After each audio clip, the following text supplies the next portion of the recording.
fact that two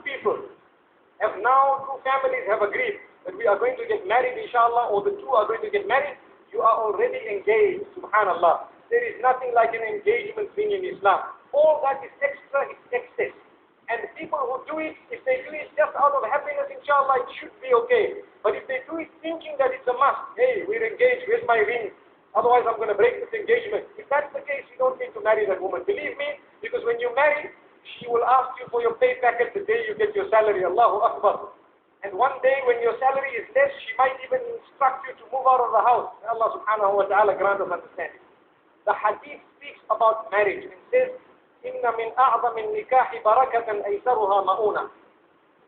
Some of the marriages that are the most blessed are those that the least amount of wealth is used, least extravagant. You know, when we have marriages, we are taught to have a simple marriage. Why? Because it is an act of worship. Marriages are acts of worship, and this is why when we have our functions of waleema, a waleema is the function out of happiness. It is an act of worship that we have either at the hall or at the home. We must make sure that we do not engage in earning the anger of Allah. Marriage is half of your iman, according to one of the narrations. The waleema, or that party, is a celebration of half of your iman.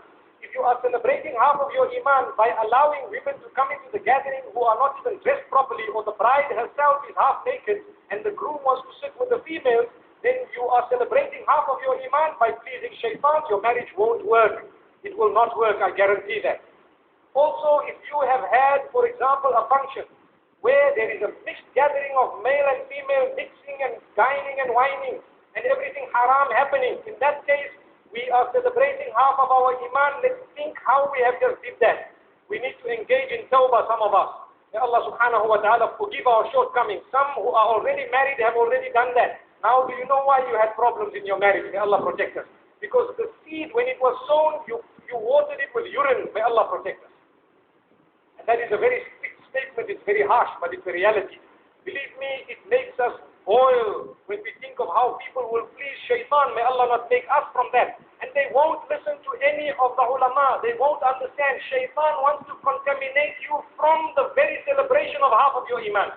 That is why you'd rather not have the function if you would like to have it in a manner that will please shaitan. Feed two people at your house, that is enough. Feed the poor in an orphanage, that is enough. But if you would like to have gatherings where everyone besides Allah is going to be happy, only shaitan will be worshipped, then that is not the way to celebrate half of your iman. We ask Allah subhanahu wa ta'ala to open the doors for us. Marriage is one of the most important things everybody looks towards and looks forward to from a very early age. And this is why it is a reality.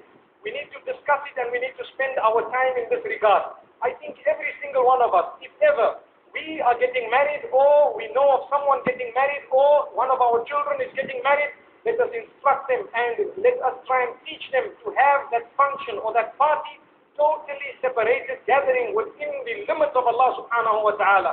Like we are in the masjid, we are totally separated. That is also an act of worship which is celebrating half of your iman. We lose it and we think it's a party. Immediately after the party they go on honeymoon, they come back separated. May Allah protect us all.